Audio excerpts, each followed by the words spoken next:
What's up guys, it's ManvsMedium. Thank you for joining me today. We are going to be taking a first look at The Evil Within.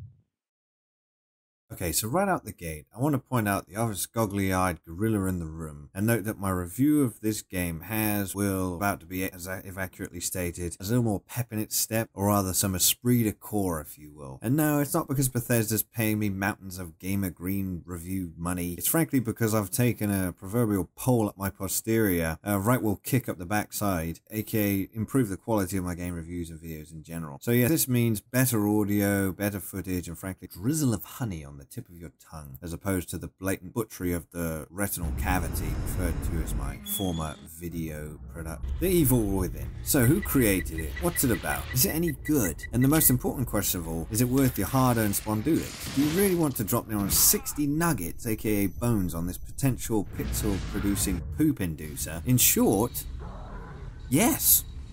And for all of you that care not to listen to me ramble on, you might as well go off that synopsis as well as save yourself a few minutes of me rabbiting on and just go buy the bloody thing. But I digress. And who the heck is this guy anyway?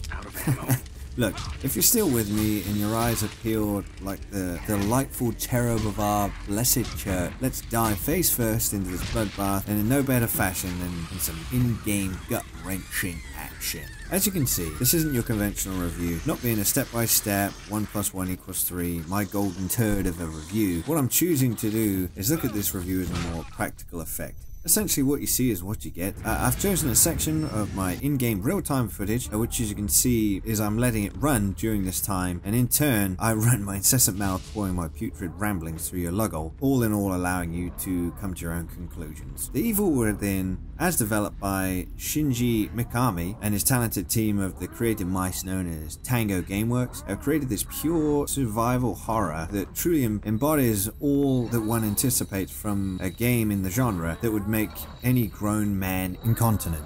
The Bethesda-produced title is touted as, quote, having highly crafted environments, horrifying anxiety, and an intricate story embedded to create an immersive world that will bring you the height of tension. And all in all, it sounds like quite the rave fest for any avid Resident Evil supporter or typical horror junkie, right? But let's be honest, in a genre that's highly saturated with good, great, and downright bad titles, we're all quite desensitized to the proverbial hype over a game being the spun as cream of the crop, when actuality all you get is a ball of glitter-covered dog poop that the more it unravels, the more obviously it becomes what once was perceived as a nipple-tickling delight, and it turns out to be nothing more than a spiel-spun web from a silver-tongued turd. Daisy! Sorry. During around my 20 hours of gameplay, I've been able to surmount a fairly accurate opinion of the Evil Within, and I hope you'll agree. So a little backstory. The character we play as the lead role is known as Detective Sebastian Castellano. Jesus, that's a tongue twister. We are dropped into this game investigating a gruesome mass murder scene where Sebastian and his partner encounter a mysterious and powerful force. After seeing the slaughter of a fellow officer, Sebastian is ambushed and knocked unconscious. When he awakens, he finds himself in a deranged world where hideous creatures wander among the dead. It's at this point that he faces unimaginable terror, and fighting for survival, Sebastian embarks on a frightening journey to unravel what's behind the evil force. While the plot sounds riveting, we are left lacking a little originality, although we are nonetheless provided enough spice to keep things hot and fresh. Enough. When looking at the game from a mere aesthetic standpoint, and admittedly being the pixel junkie, I must confess I've been left a little, well, rather like a flaccid penis. We all know by now that the producers are more than happy to fire out pre-rendered footage of their game, recorded from their beast of a rendering machine during the run-up to a title release, primarily leaving players in either suspense or sheer delusion over how well the actual game will compare to that of its steroid-induced preview. But with the Evil Within's marketing spin, I saw more shock footage, viral reaction videos, focusing on emphasizing how scary the actual game is and less upon how it looks. After all, looks aren't everything when it comes to compensating with a ball-belting plot, right? Okay, so there's something I need to get off my chest. Something that's basically landed me a bolo punch in the guts when I saw it.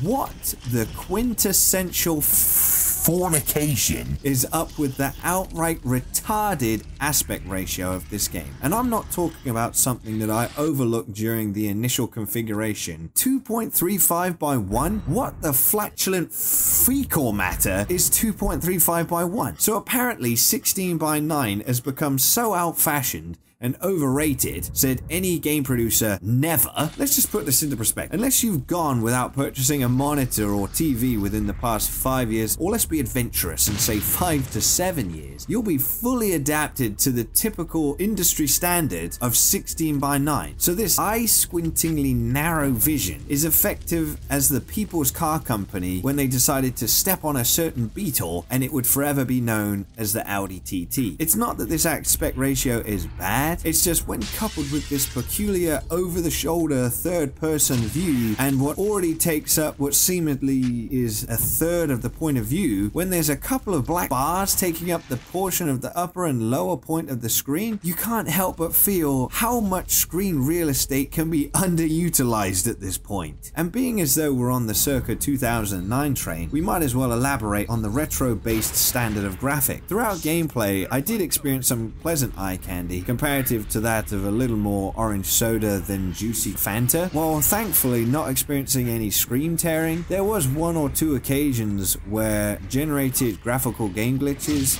produced the odd WTF moment. While I'm far from poised to state that the evil within is anywhere near below par in the graphics department, I am rather hesitant to imply that the 2014 title is truly representative of what we would expect from one of our leading AAA title producers. Seriously, what the feng shui is 2.35 by 1 ratio? Okay, so enough of the bash fest. Let's blab a little bit about gameplay and controls. What type of handling does this game have, and what's the best way of going about beating it? We already mentioned the third-person over-the-shoulder viewpoint, but there is one point that I relucted to mention, and that's how this elbow-tonguing viewpoint has an effect on gameplay. I chose to play the game from the position of stealth. I don't typically play this way because I like to get stuck in and typically yelling like Braveheart at my monitor as I slash and bash like King Kong taking a dump. You know, all that rubbish. But I found this, and I emphasize, annoying view angle really gets in the way. For the most part, when I attempted to be stealthy, I was either forced to look retarded as I tried to physically look around the back of my head. I mean, literally, I was fucking moving to try and look around my character on this two-dimensional display just to see, or the camera angle would drop too low behind a stack of hay or any other inanimate object that was just blatantly in the way of what I needed to keep my eye on, due to this redundant point of view, because being able to see your opponent is pretty important, right? Well, let's talk about opponents. As mentioned, one would think when playing a zombie survival game, the obvious approach would be to err on the side of caution and play with more stealth tactics opposed to all-out John Rambo style run and gun for glory, right? Well, you wouldn't be wrong if you were to play either or. You'll just find the extremely aggravating how obviously acutely aware these zombies are and how monumentally difficult it is to even attempt to be stealthy. It's virtually impossible to avoid being spotted, and for the most part you will find yourself waiting and waiting and waiting for a zombie to walk its designated path, only to have the bloody thing whip around and charge you the second you come out of hiding. It's total bullshit! How many times do I need to rerun a scene because this dumbass zombie has hearing like a fucking rabid dog, and burning these incessant bastards with my limited supply of matches did nothing for me mentally when I just wanted to punch my monitor in the face? Compose yourself, Ben. Get a grip. Sorry about that, guys. But seriously, if you think, I can mix and match a little stealth mixed with some Balboa action. You're wrong. You are going to die over and over and over because this game is fucking relentless. 1 or 2 punches and you are brown bread. And that's implying that you only die by zombies alone. Wrong. Even if you fart in this game, there's probably some ignition device stuck on a wall overhead that will cause you to explode the second you release clench. So have your censorship device ready and a thought heavily embedded in your mind that you will replay through checkpoint over and over. Adjust your mindset to the fact that you are going to die a lot. And if you're someone who says, we'll put it on easy, you can piss off now because we aren't bitches. We play game, not walkthroughs. Speaking of walkthroughs, you'll find your progression, let's say, paced. Once you become familiar with the walls and halls of your hospital bed, the ones that you return to when you die, you'll start to note that checkpoints become fewer and more far between as you progress through the chapters. To complete a chapter, you won't always be met with some deranged druid lurking to bash your brains out, aka a boss. Bosses are sporadically placed throughout the timeline. Sometimes you'll encounter one at the end of a chapter, sometimes you'll cross one midway. I've even encountered 2 in one chapter at one point. So all in all, there's some nice big boss fighting action to whet your appetite for the hard stuff. Wait, when you complete a chapter, you're rewarded with green gel. And this so-called green gel can be used to upgrade your character. It's a nice value-added vine to the game mechanics, especially given the fact that you're able to improve your health from your total bitch mode and stamina, enabling you to run more than 10 feet before you suffer from total exhaustion. No, that's not an exaggeration. If you think you're gonna Usain Bolt this bastard, you've got another thing coming, because old Sebastian has lived a life of bacon, fat, and 40s. The potential of total in-game Connery collapse is very real. When your energy bar drops, so does Seb. You literally stop and catch your breath no matter what.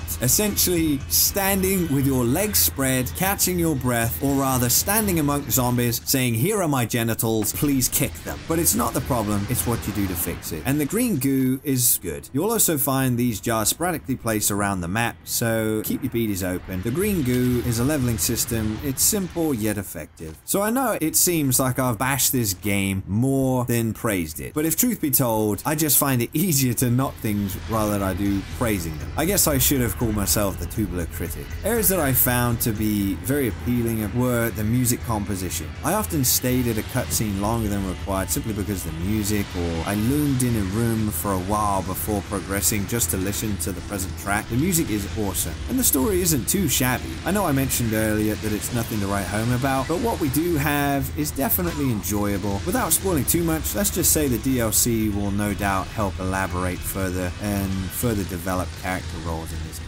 Evil Within, with its an awesomely spooky soundtrack and decent storyline, will certainly enjoy the fact you tackled it once you've got into the swing of things and overcome its annoyances. You may not poop your pants quite as advertised, and given its circa PS3 type graphics, it may not warrant the $60 price tag. Overall, I suggest waiting for the game to go on sale and perhaps look to pick it up from a discount retailer. I rate this game a solid 7.5 out of 10 with no beers required. Alright guys, so if you like this video and you would like to see more, please feel free to hit that like button, dislike it if you didn't like it, and be sure to subscribe for further videos like this. Remember, we're on all social media networks at ManvsMedium, and be on the lookout for us when we're live on Twitch TV. Thanks again guys, and I'll see you next time.